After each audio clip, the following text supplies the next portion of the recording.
नमस्कार, मैं प्रियंका और आप देख रहे हैं इंडिया पब्लिक खबर। अक्सर अपने बयानों को लेकर चर्चा में रहने वाले कांग्रेस नेता शशि थरूर एक बार फिर अपने बेबाक बयान को लेकर सुर्खियों में हैं। और इस बार वजह है पश्चिम एशिया में बढ़ते तनाव के बीच एक ऐसा बयान जिसने भारत की कूटनीतिक भूमिका पर बहस छेड़ दी है। कांग्रेस सांसद शशि थरूर ने अमेरिका और ईरान के बीच संभावित वार्ता में पाकिस्तान की भूमिका को लेकर निराशा जताई है और इसे थोड़ा शर्मनाक बताया है। उनका कहना है कि ये वही मौका था जब भारत को आगे आकर शांति स्थापित करने में नेतृत्व दिखाना चाहिए था, लेकिन ऐसा होता नहीं दिखा। पश्चिम एशिया में इस समय हालात काफी नाजुक बने हुए हैं। एक तरफ यूनाइटेड स्टेट्स और ईरान के बीच तनाव लगातार बढ़ रहा है, वहीं दूसरी तरफ पर्दे के पीछे बातचीत की कोशिशें भी चल रही हैं। रिपोर्ट्स के मुताबिक पाकिस्तान, टर्की और इजिप्ट मिलकर दोनों देशों के बीच संवाद स्थापित करने की कोशिश कर रहे हैं। यही बात है जिसने शशि थरूर को खुलकर प्रतिक्रिया देने के लिए मजबूर किया। थरूर ने कहा कि उन्होंने अब तक केंद्र सरकार की संयमित प्रतिक्रिया का समर्थन किया। उन्हें उम्मीद थी कि भारत इस मौके का इस्तेमाल करेगा और अपने मजबूत कूटनीतिक संबंधों के जरिए अमेरिका और ईरान को बातचीत के लिए प्रेरित करेगा। लेकिन जब उन्होंने देखा कि इस पूरी प्रक्रिया में भारत की सक्रिय भूमिका नजर नहीं आ रही है, तो उन्होंने अपनी निराशा जाहिर की।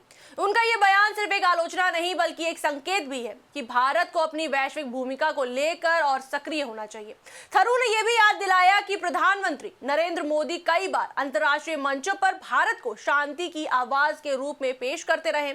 ऐसे में जब वास्तविक मौका आया तो भारत की अनुपस्थिति सवाल खड़े करती है। उन्होंने कहा कि पिछले 3 हफ्तों से वह लगातार अपील कर रहे थे कि भारत को अपने कूटनीतिक संबंधों का इस्तेमाल कर इस तनाव को कम करने की कोशिश करनी चाहिए। यहाँ एक दिलचस्प बात यह भी है कि थरूर ने साफ किया कि उनका बयान किसी राजनीतिक दल के खिलाफ नहीं है, यानी उन्होंने अपने बयान को राजनीति से ऊपर उठकर देश हित के नजरिए से पेश किया।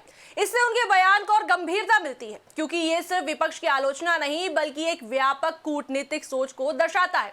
इस बीच दूसरी तरफ घटनाक्रम तेजी से बदल रहे हैं। ईरान के विदेश मंत्री अब्बास अराक्ची ने कहा कि अमेरिका की ओर से भेजे गए प्रस्ताव की समीक्षा की जा रही है। हालांकि उन्होंने ये भी स्पष्ट किया कि मीडिएटर के जरिए संदेशों का आदान प्रदान अभी औपचारिक वार्ता नहीं माना जा सकता, यानी बातचीत की स्थिति अभी शुरुआती और अनिश्चित है।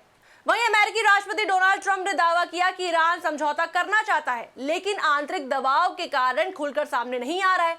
ट्रंप का यह बयान इस पूरे मामले में एक और परत जोड़ता है, क्योंकि इससे ये संकेत मिलता है कि अमेरिका बातचीत को लेकर आशावादी है, लेकिन जमीन पर हालात अभी भी जटिल हैं। रिपोर्ट के अनुसार अमेरिका ने ईरान के सामने कुछ सख्त शर्तें रखी हैं। इनमें उच्च स्तर के यूरेनियम भंडार को हटाना, संवर्धन गतिविधियों को रोकना, बैलिस्टिक मिसाइल कार्यक्रम को सीमित करना और क्षेत्रीय सहयोगियों को समर्थन कम करना शामिल है।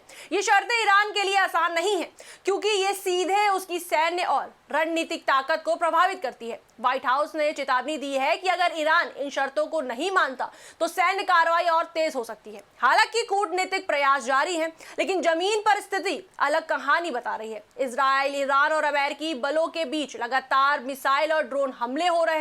हवाई हमलों की खबरें भी लगातार सामने आ रही हैं। इससे साफ है कि एक तरफ बातचीत की कोशिशें चल रही हैं, तो दूसरी तरफ संघर्ष भी जारी है। यानी हालात ऐसे हैं जहां डायलॉग और डेंजर दोनों साथ साथ चल रहे हैं।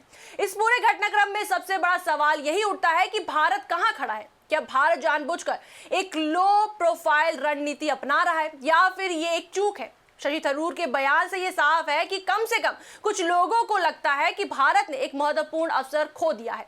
भारत की विदेश नीति हमेशा से संतुलन और संयम पर आधारित रही है। भारत ने अमेरिका और ईरान दोनों के साथ अच्छे संबंध बनाए रखने की कोशिश की है, लेकिन ऐसे समय में जब दुनिया के कई देश सक्रिय भूमिका निभा रहे हैं, भारत का अपेक्षाकृत शांत रहना कई सवाल खड़े करता है। क्या ये रणनीतिक चुप्पी है या कूटनीतिक हिचकिचाहट? ये आने वाले समय में साफ होगा। थरूर का ये बयान इसलिए भी महत्वपूर्ण है क्योंकि ये सिर्फ आलोचना नहीं बल्कि एक सुझाव भी है। उनका कहना है कि भारत को अपने कूटनीतिक प्रभाव का इस्तेमाल करना चाहिए और वैश्विक शांति प्रयासों में सक्रिय भूमिका निभानी चाहिए। ये बात भारत की उस छवि से भी जुड़ी है जिसे वह अंतर्राष्ट्रीय मंच पर बनाना चाहता है, यानी कि एक जिम्मेदार और प्रभावशाली वैश्विक शक्ति की छवि। अंत में यह कहा जा सकता है कि यह पूरा मामला सिर्फ एक बयान या विवाद तक सीमित नहीं है। ये भारत की वैश्विक भूमिका, उसकी कूटनीतिक रणनीति और उसके भविष्य की दिशा से जुड़ा हुआ है। शशि थरूर ने ये जो सवाल उठाया है वे सिर्फ सरकार के लिए नहीं है बल्कि पूरे देश के लिए सोचने का विषय है। अब देखने वाली बात यह होगी कि भारत इस चुनौती को कैसे लेता है। क्या वह आगे बढ़कर अपनी भूमिका मजबूत करता है या फिर इसी तरह दूरी बनाकर चलता है, क्योंकि आज की दुनिया में सिर्फ ताकत ही नहीं बल्कि सही समय पर सही कदम उठाना भी उतना ही जरूरी होता है। इस पर आपकी क्या राय है, हमें कमेंट सेक्शन में जरूर बताएं। वीडियो को लाइक करें, शेयर करें, हमारे चैनल को सब्सक्राइब करें।